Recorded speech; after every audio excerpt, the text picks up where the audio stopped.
세계의 지붕이라 하면은 네팔에 있는 이제 히말라야 산을 말합니다. 근데 이 산을 정복하기 위해서 많은 등산객들이 이제 몰려지고 있습니다. 근데 그들의 길을 안내하고 짐을 실어다 주면서 정상까지 갈 수 있도록 도와주는 이들이 있습니다. 바로 셀파라고 하는 것입니다. 근데 원래 셀파는 그 네팔의 한 부족이었습니다. 그런데 그 등산객들을 이제 가이드하면서 또 그것을 업으로 살면서 생계를 유지하고 있습니다. 하물며 하나님께서 우리가 인생을 살아갈 때 험난한 산, 또 골짜기, 또 알지 못하는 그 길을 성령님을 통하여서 우리와 함께 하시지 않겠습니까? 험난한 산, 그 등산객에도 셀파라고 하는 사람들이 도와주는데 하나님 금년 안에 여러분 우편에 계셔서 도와주시고 이끌어주시고 해서 목적지까지 능히 가게 하실 줄로 믿습니다. 광명한 새해 첫 주일을 맞이하신 모든 성도 여러분들에게 영적으로 강건하시고 또한 육체적으로 건강하시며 물질도 복도받고 가정이 행복하시는 한 해가 되시기를 주님의 이름으로 먼저 축원을 합니다. 사람들은 대부분 새 옷, 새 집, 새 자동차 등을 좋아합니다. 뉴라고 하는 새로운 단어들을 좋아하죠. 우리 하나님께서도 우리들에게 새 마음, 새로운 삶, 새 결심을 갖고 새롭게 전진하기를 원하는 것입니다. 새 포도주는 새 가죽 부대에 담아야 두 개가 다 보존하고 오래 갈 수가 있습니다. 어느 한 것이라도 낡아지면은 그 포도주는 쓸모가 없습니다. 애써서 만든 그 포도주는 길가에 버려질 수밖에 없습니다. 새 아침이 밝아오는 것은 하루를 새롭게 시작하라는 의미가 있습니다. 매년 새해를 맞이하게 하심도 지난 과거를 경험 삼고 새롭게 살라는 큰 의미가 있는 줄로 믿습니다. 가나안 땅에 들어갔으면 애굽에서 하던 습관을 버렸어야 되는 것입니다. 우리는 이미 2016년 새 벽두에 와 있는 것입니다. 그러나 아직도 우리의 생활과 우리의 가치관이 2015년에 처져 있다고 한다면 우리는 빨리 그 자리에서 일어나야 될 줄로 믿습니다. 에베소서 4장 22절에서 24절 말씀에 보면은 너희는 유혹의 욕심을 따라 썩어져가는 구습을 따르는 옛사람을 벗어버리고 오직 너희의 심령이 새롭게 되어 하나님을 따라 의와 진리의 거룩함으로 지으심을 받은 새 사람을 입으라 말하고 있습니다. 여기서는 두 가지 사람이 있다는 것입니다. 옛사람이 있고 새 사람이 있다는 것입니다. 그러면 새 사람이 되려고 하면 어떻게 해야 되느냐? 심령이 새롭게 되어야 되고 주님을 따라서 하나님을 따라서 믿음으로 살아야 새롭게 될 수 있다는 것입니다. 빅터 프랭크 박사는 목표 설정을 하지 않는 것이 목표 달성이 안 되는 것보다 더 위험하다고 했습니다. 금년 안에 여러분 새로운 목표를 가지고 믿음과 함께 승리하시기를 간절히 바랍니다. 아멘. 한번 따라서 해보겠습니다. 새롭게 전진합시다. 새롭게 전진합시다. 아멘. 자, 그러면 새롭게 전진하려고 하면 우리들 어떻게 해야 되느냐? 첫째로는 하나님의 영광을 위하여 살도록 힘써야 되는 것입니다. 고린도전서 10장 31절에 그런즉 먹든지 마시든지 무엇을 하든지 다 하나님의 영광을 위하여 하라 했습니다. 하나님께 영광 돌리는 삶을 목적을 우리들이 세우고 살아야 금년 안에 날마다 새로워질 수 있습니다. 하나님께 영광 돌리는 것 중에 제일 요구되는 것이 무엇입니까? 여러분들은 무엇이라고 생각합니까? 하나님께 영광 돌리는 것 중에 가장 중요한 것이 뭐라고 생각해요? 건강이요? 돈 버는 거요? 선하게 사는 거요? 하나님께 영광 돌리는 것 중에 제일 중요한 것은 바로 따라서 해보겠습니다. 예배생활, 예배생활, 예배생활입니다. 거룩한 주기를 기억하고 토요일부터 미리 준비하면서 마음을 새롭게 하고 준비하는 것입니다. 그래서 로마서 12장 1절 말씀에 너희 몸을 하나님이 기뻐하시는 거룩한 산제사로 드리라. 이는 너희의 드릴 영적 예배니라고 말했습니다. 오늘 첫 주일을 맞이해서 하나님 앞에 예배하러 나오신 여러분들 하나님이 기억하고 계실 줄로 믿습니다. 바로 이 예배 드리는 것이 하나님을 가장 최고로 기뻐하게 드리는 거예요. 영광 돌리는 것입니다. 예배를 통하여서 하나님을 만나죠. 말씀을 통하여서 하나님을 만나죠. 찬송을 통하여서 또 깨달음을 얻게 하죠. 하나님을 만나고 응답을 받으며 복을 받습니다. 그래서 여러분 삶 가운데서 예배를 가장 먼저 우선시로 두어야 돼요. 아브라함이 제단을 쌓으며 하나님과 깊은 관계를 맺었습니다. 그는 갈대아 우르에서 하나님을 거쳐서 또 이제 가나안 땅에 들어올 때마다 움직일 때마다 하나님 앞에 제단을 쌓았어요. 하나님이 제단 쌓은 것 하나님 기뻐 받아주신 줄로 믿습니다. 그는 움직일 때마다 제단을 쌓았어요. 하나님은 예배하는 자를 지금도 찾고 계십니다. 하나님은 예배하는 자를 기뻐 받아주시는 것입니다. 예배 중심자가 하나님을 기쁘시게 하며 소원도 들어주시는 것입니다. 시편 20편 3절에 보면 내 모든 소재를 기억하시며 내 번제를 받으시기를 원하노라 그랬습니다. 다윗은 어려움이 있을 때마다 하나님을 찾았어요. 하나님을 예배했어요. 원수에게 사울에게 쫓김을 당하면서도 틈만 있으면 하나님을 찾고 하나님을 찬양하고 하나님 앞에 기도했습니다. 바울과 실라는 옥중에 있으면서도 하나님을 찬양하고 하나님께 예배했어요.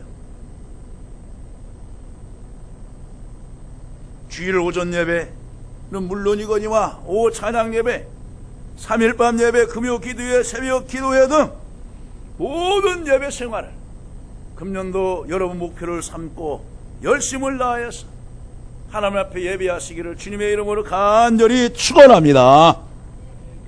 예배할 때 우리는 신령과 진정으로 예배를 드려야 되는 것입니다. 예배할 때는 온전히 주님만을 생각해야 되는 것입니다. 그 시간에는 온전히 우리의 마음을 다하여서 하나님만 생각해야 되는 것입니다. 내 앞에 상사만 있어도 상사가 무슨 말을 하는지 메모하고서 다음 일에 어떤 게 할 것인가를 기억하고 기록도 합니다. 여러분 온전히 예배를 드릴 때 온전히 주님만을 생각하시기를 간절히 바랍니다. 성경을 보면 예배의 성공자가 인생에도 성공했습니다. 신앙에서도 성공했습니다. 여러분 예배에 실패하고서 다른 것 잘 되기를 원하십니까? 취직하기를 원하십니까? 승진하기를 원하십니까? 하나님이 이 사업 잘 되기를 소원합니까? 제가 기도할 때도 그랬죠. 내 영혼이 찰땐같이 내가 범사에 잘 되고 내가 강건하기를 원한다 그랬어요. 영혼이 잘 되는 방법이 최우선이 뭡니까? 하나님께 예배하는 것입니다. 다니엘은 그 어려움 속에서도 하나님을 찬양했어요.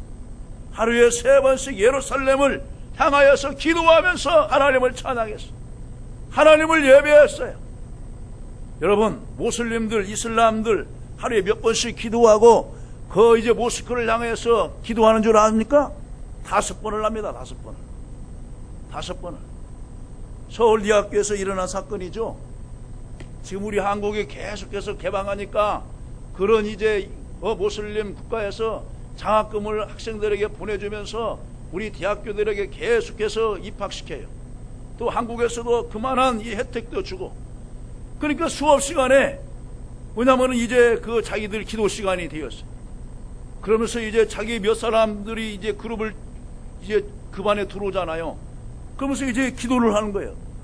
그러니까 이제 그 교수님이 지금은 예배 시간이니 지금은 수업 시간이니까 다른 데 가서 하시던가 아니면 다음에 하라고 그랬어요. 이 사람이 학교에다가 이 얘기를 하고 자기 나라 전국 당국에다 이 얘기해서 그 교수 심할서 쓰고 여러분 그만두게 되었어요. 여러분 무하메트를 섬기는 그들도 수업 시간에도 자기네들은 기도하겠다고 목숨을 내놓고 해요. 그들을 여러분 제가 선호하는 것이 아니에요. 그만큼의 자기들이 섬기는 신에 대해서 죽을 각오로 섬기고 사람을 의식하지 아니하고 기도한다는 거예요. 여러분 깨닫기를 주님의 이름으로 간절히 축원합니다.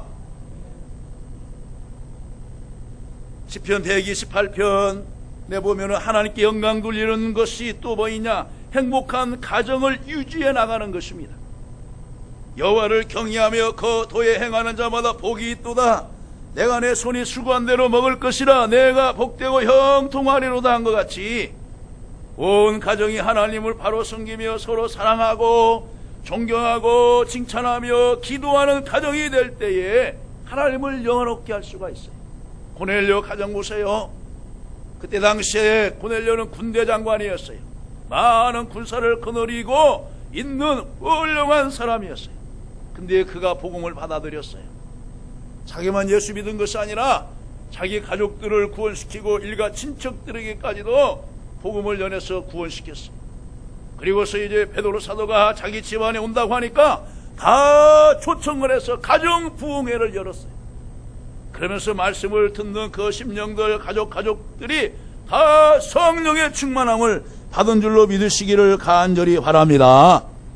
온 가족이 한자리에 모여서 예배하고 온 가족들이 하나님을 찬양하며 예배할 때 하나님께 영광 돌리는 줄로 믿으시기를 간절히 바랍니다. 잠언서 15장 16절에 가산에 적어도 여호와를 경외하는 것이 크게 부하고 번뇌하는 것보다 낫다 그랬어요. 지금은 가산이 적어도 하나님 제일 주의로 예배 중심으로 살면은 하나님께서 머지않아 크게 부하게 하실 뿐만 아니라 이해 있게도 하게 하실 줄로 믿습니다. 그러나 아무리 물질이 많고 아무리 권력 보좌에 앉아 있어도 하나님을 떠난 인생은 그 가정은 수명이 길지 않습니다. 비전이 없습니다. 여호수아는 여호수아서 25장 15절에 나와 내 집은 여호와만을 섬기겠노라. 꼭 그는 솔직하게 신앙 고백을 했어요. 여호수아의 신앙 고백이 여러분들의 신앙 고백이 되기를 주님의 이름으로 간절히 축원합니다. 다음에는 성숙한 신앙인이 될 때 하나님께 영광 돌릴 수가 있어요. 에베소서 4장 15절 말씀에 오직 사랑 안에서 참된 것을 하여 범사에 그에게까지 자랄지라. 그런 머리니 곧 그리스도로 한 것 같이 예수님을 닮아가는 데 최선을 다해야 되는 것입니다. 우리의 신앙 모델은 예수 그리스도이십니다. 그래서 바울 사도가 내가 그리스도를 본받은 것처럼 너희도 나를 본받으라 말씀을 했어요. 바울 사도의 신앙이 얼마나 성숙하고 자랐으면은 바로 예수님을 자랑하면서 내가 그리스도를 본받은 것처럼 너희도 나를 본받으라. 얼마나 저에게 부끄러운 말입니까? 우리 여러분, 그러나 다시 한번 새해 노력하고 또 전진하시기를 간절히 바랍니다. 작년보다 올해가 더 발전돼야 될 줄로 믿습니다. 신앙이 자라야 될 줄로 믿습니다. 이웃에게 착한 행실을 함으로 본이 되고 그들이 주님을 불러서 하나님께 영광 돌리도록 해야 되는 것입니다. 마태복음 5장 16절 말씀에 너희 착한 행실을 보고 하나님 아버지께 영광을 돌리게 하라 그랬어요. 이제는 어린아이의 신앙이 아니라 성숙한 신앙인이 되어야 되는 것입니다. 뭘 시켜서 일어나서 마지못해 하는 것이 아니라 자발적으로 해야 될 줄로 믿습니다. 그 다음에 두 번째, 새롭게 전진해야 할 이유가 있습니다. 오늘 본문 10장 37절 말씀에 보면은 잠시 잠깐 오면 오시리니 지체하지 아니하시리라 그랬어요. 바로 주님의 재림이 가까웠기 때문에 우리는 신부된 입장에서 신랑을 맞이할 수 있도록 새롭게 단장을 해야 되는 것입니다. 베드로전서 4장 7절 말씀에 보아서도 만물의 마지막이 가까웠으니 그러므로 너희는 정신을 차리고 근신하여 기도하라 했습니다. 지금 만물의 마지막이 가까웠다는 거예요. 주님의 재림이 가까웠어요. 환경적으로 기후적으로 여러 곳곳에서 전쟁과 기근, 여러분 테러, 또 종교분쟁, 지역분쟁, 여러분 가정에서도 일어난 여러 가지 비일비재한 여러분 부끄러운 일들, 이것이 바로 말세의 징조가 아니고 무엇이겠습니까? 그러므로 우리들은 늘 주님의 오실 날이 가까웠음을 알고 신부가 신랑을 맞이하듯이 준비해야 될 줄로 믿습니다. 다음에는 뒤로 물러가면 하나님이 기뻐하시지 않기 때문에 우리는 앞으로 전진해야 됩니다. 38절 보세요. 하반절에 보면 이렇게 나와 있죠. 중반절에서부터 또한 뒤로 물러가면 내 마음이 그를 기뻐하지 아니하리라 그랬어요. 뒤로 물러가면 기뻐하지 않는다는 거예요. 물론 어떤 사람은 뒤로 3보 물러서 5배를 앞으로 뛰는 사람이 있어요. 그때는 훈련 기간인 것입니다. 하나님께서 요나를 이제 뒤로 물러가게 하셔서 나중에는 더 크게 일을 하게 하셨잖아요. 그때는 훈련 기간인 거예요. 그러나 대부분의 사람들이 뒤로 물러가면은 앉게 되어 있어요. 더 이상 앞으로 나아갈 수 없도록 다 힘이 빠지게 되어 있습니다. 정체된 것은 성장이 멈춘 것과 마찬가지입니다. 지금 세계 교회 이제 역사가들 뿐만 아니라 한국 교회 학자들도 지금 한국 교회를 염려하고 있는 거예요. 1년에도 많은 교회들이 문이 닫아져 갑니다. 학생들은 막 기하급수적으로 나오는데 수용할 이제 교회가 없어요. 개척교회를 하는데 개척교회가 안 돼요. 그래서 마지막으로 또 돌파구를 여는 것이 선교사로 간다고 해요. 근데 선교사가 그렇게 쉬운 일입니까? 고인물은 썩게 되어 있습니다. 물은 흘러야 색강이 살고 우물은 자주 물을 퍼내야 그 샘물을 계속해서 먹을 수가 있습니다. 우리의 은혜도 마찬가지입니다. 작년 한 거 있으면 더 발전돼야 될 줄로 믿습니다. 가만히 갖고만 있으면 은사가 사라집니다. 자동차도 굴려야 그 수명을 다할 수가 있어요. 안 굴리고 아유 아까워라 비 왔네 아이고 포장 씌워놓고 덮어놔야지 그 차 오래 못 갑니다. 계속 기계는 돌려준 다음에 기름도 칠하고 조이고 다시금 부속을 갈아주고 해야 그 차 수명을 충분히 다할 수 있는 것입니다. 세 번째로 후퇴하면 침륜에 빠지기 쉽습니다. 39절에 보면은 물러가 멸망할 자가 아니요 그랬어요. 과거 성경에는 침륜이라고 그랬어요. 침륜을 보니까 잠길 침, 빠질 윤, 물속에 가라앉는다. 또 여기 나와 있잖아요. 멸망한다. 파괴, 파멸의 뜻을 가지고 있습니다. 우리가 뒤로 물러가면 멸망하게 된다는 거예요. 멸망하게 됩니다. 수영을 할 때 손과 발을 부지런히 움직여야 빠지지 않습니다. 가만히 앉아있으면 바로 맥주병이 되는 것입니다. 그대로 앉아있으면 빠지게 되어 있어요. 롯의 아내가 뒤를 바라보다가 소원기둥이 되었습니다. 아이고 아까운 저 재물, 내가 이곳에 와서 평생을 모아두었는데 아유 저 내 사업도 하면서 믿음으로 주님을 바라보면서 나가야 되는데 후퇴하고 뒤로 가게 되면은 결국 소원기둥이 되고 다 유황과 불로 태워서 없어지는 것입니다. 이스라엘 백성들이 두려워서 후퇴하다가 강야에서 죽게 되었습니다. 그러나 가나안 땅을 내다보고 믿음으로 발걸음을 힘차게 전진하고 했던 사람들은 가나안 땅을 능히 들어갔어요. 산고기는 거친 물결을 치고 올라가지만은 죽은 고기는 아무리 큰 고래라도 상어라도 이제 하천 가까이 떠밀려 내려옵니다. 어느 때 뉴스를 보면은 큰 고래가 어느 지역에 떠밀려 내려왔고 또 돌고래가 떠밀려 내려오고 심해 깊은 바다에 있던 오징어가 이제 얕은 물가에 나와서 이제 허덕이다가 이제 해안가로 떠내려온 그런 기사들을 많이 보잖아요. 에머스는 전진하는 자에게는 행복도 따라가지만 걸음을 멈추는 곳에는 행복도 멈춰진다고 말을 했습니다. 열심히 하나님께 달려가는 자에게 하나님께서 승리의 깃발을 주시는 거예요. 우리의 모든 신앙생활 전체가 작년보다 향상되도록 최선을 다해서 전진하도록 부지런히 힘써야 될 줄로 믿습니다. 아멘. 성경에 보면은 믿음의 주 온전케 하신 예수만을 바라보고 승리한 사람이 있어요. 바로 바울 사도입니다. 그는 예수께 부름을 받고서 다메섹 도상에서 주님을 만나고 회심한 이후로 한 번도 주저앉고 있은 때가 없습니다.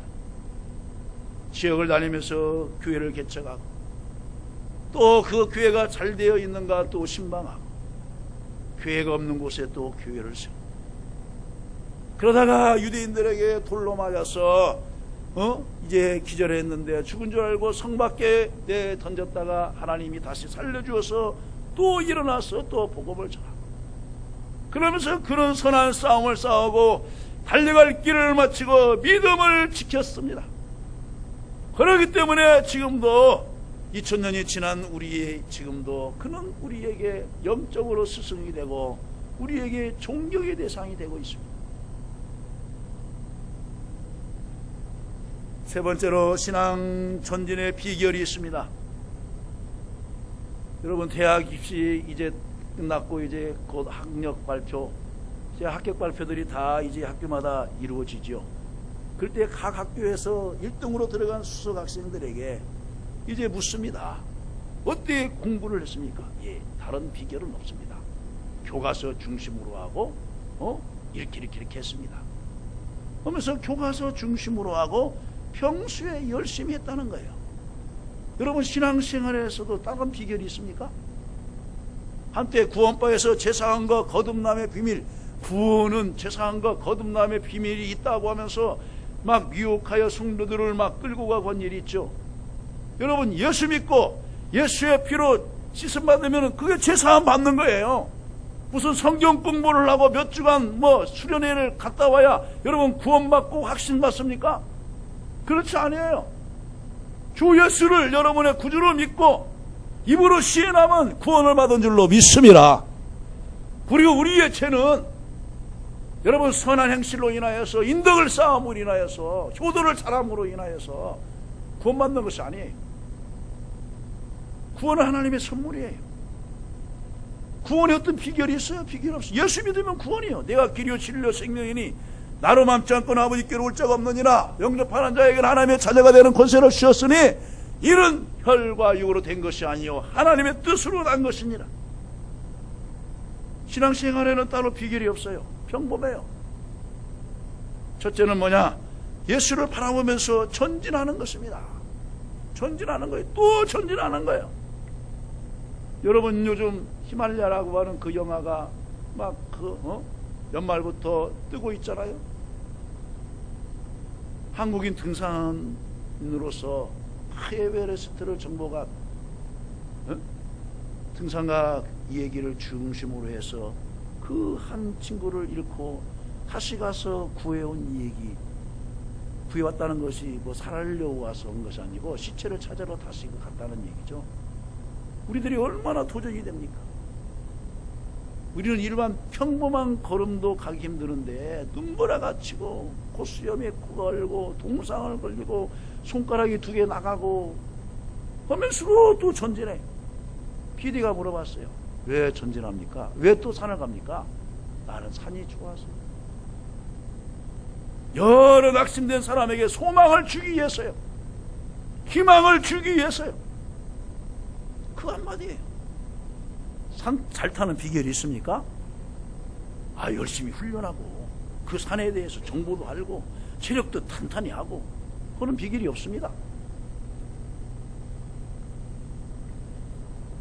히브리서 12장 2절 말씀, 믿음의 주여 온전케 하시는 이 예수를 바라보자. 저는 그 앞에 있는 즐거움을 위하여 십자가를 참으사 부끄러움을 개의치 아니하시더니 하나님 보좌 우편에 앉으셨느니라고 말하고 있습니다. 바로 믿음의 주여 온전케 하시는 예수만을 바라보고 나가야 되는 것입니다. 우리가 신앙생활할 때 좌우로 치우쳐지는 사람들이 있어요. 왜 그렇습니까? 말 그대로 좌를 보고 우를 보니까 치우쳐지는 거예요. 오직 앞만 보고 예수님만을 보고 나가야 되는 거예요. 어느 때는 사람을 보고 넘어져요. 환경을 보고 넘어져요. 우리의 신앙의 대상은, 우리의 바라봄의 대상은 바로 예수님이십니다. 예수님이 있어요. 베드로도 넘어지잖아요. 예수님만을 바라보고 나가시기를 간절히 바랍니다. 사람 바라보면 실망하게 됩니다. 사람은 온전하지 못하기 때문입니다.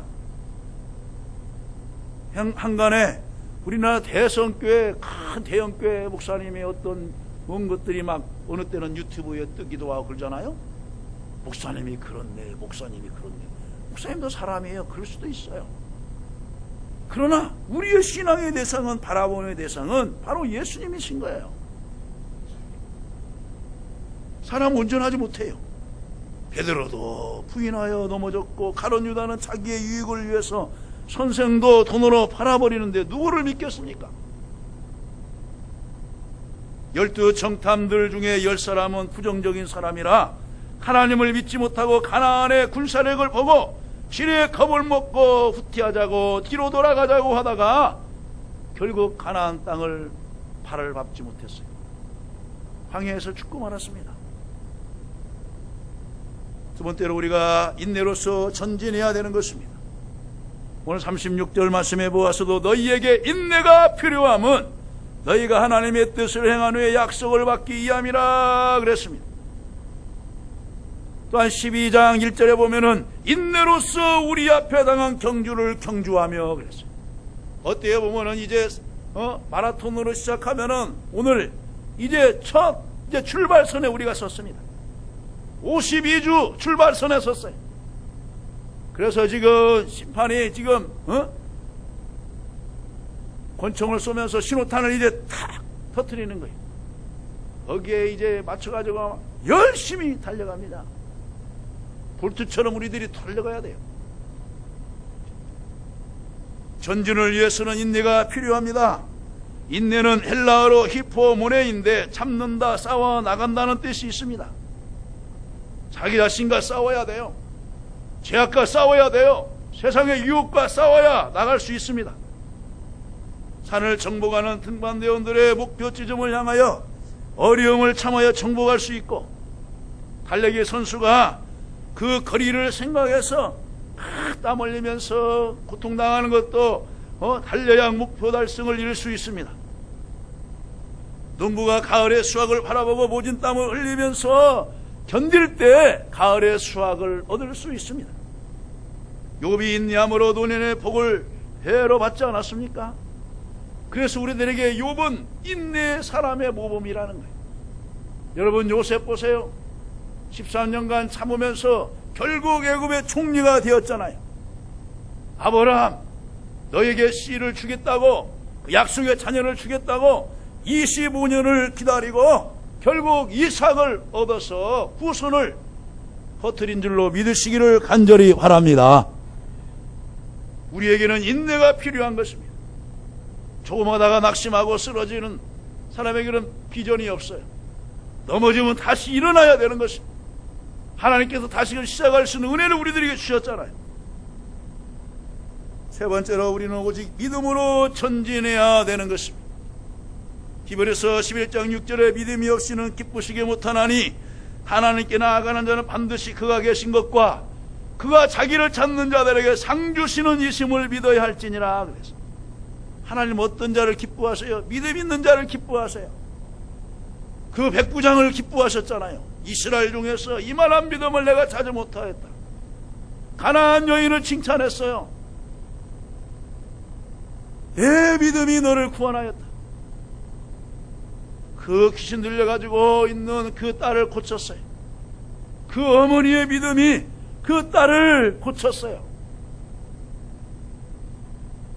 하나님께서는 믿음 있는 자를 들어 사용하시는 줄로 믿습니다.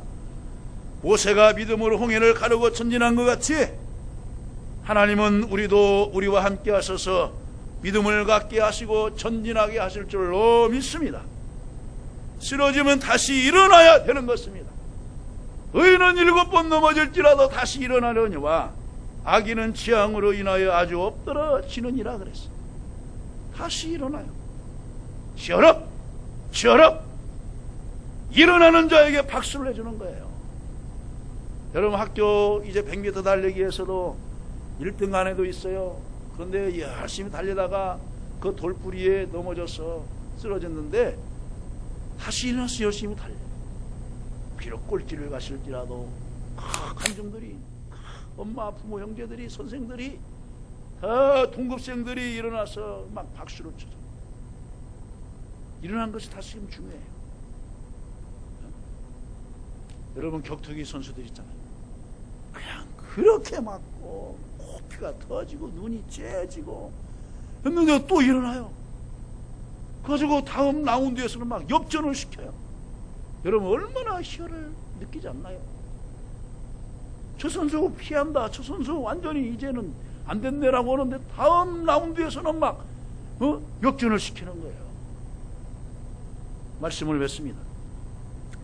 빌립보서 3장 12절에서 14절 말씀은 내가 이미 얻었다 함도 아니 온전히 이루었다 함도 아니라 오직 내가 그리스도 예수께 잡힌 바 된 것을 잡으려고 달려가노라. 형제들아, 나는 아직 내가 잡은 줄 여기지 아니하고 오직 한 일, 즉 뒤에 있는 것을 잊어버리고 앞에 있는 것을 잡으려고 달려가노라. 표대를 향하여 그리스도 예수 안에서 하나님이 위에서 부르신 부름의 상을 위하여 달려가노라. 그 3절이지만은 제일 끝을 2절에서 반복으로 나온 것이 뭡니까? 반복으로 나온 것이 뭐예요? 달려가노라요. 달려가노라. I am run. 달려가노라. 달려가노라. 이미 얻은 것은 뒤로 젖혀버리고 과거의 성장과 과거의 수확은 다시금 내버리고 잊어버리고 다시금 한 목표를 향하여서 달려간다는 거예요. 누구를 잡고서? 예수를 잡고서 예수께 잡힌 바 된 그것을 잡으려고 달려가노라. 잡으려고 달려가노라. 부름의 상을 위하여 달려가노라. 건강 이제 광고에 이런 말이 있어요. 계단을 옆에 두면은 건강이 생기고 잠을 옆에 두면 건강이 나빠진다. 계단이 어디예요? 아파트 계단. 아니면 걷는 것. 걸으면은 건강해져요. 누워있기를 좋아하는 사람은 여러분 장기도 여러분 나빠지는 거예요. 열심히 걷고 열심히 달리세요. 이것을 영적으로 말하면 열심히 뛰어가는 자에게 하나님이 독수리 같은 힘도 주시고 승리하게 하실 줄로 믿습니다. 아무쪼록 금년 안에 새롭게 전진해서 하나님께 영광 돌리며 또 하나님을 믿음의 주여 온전케 하신 주님을 바라보며 또 예수만을 바라보며 나아감으로 승리하시기를 주님의 이름으로 간절히 축원합니다.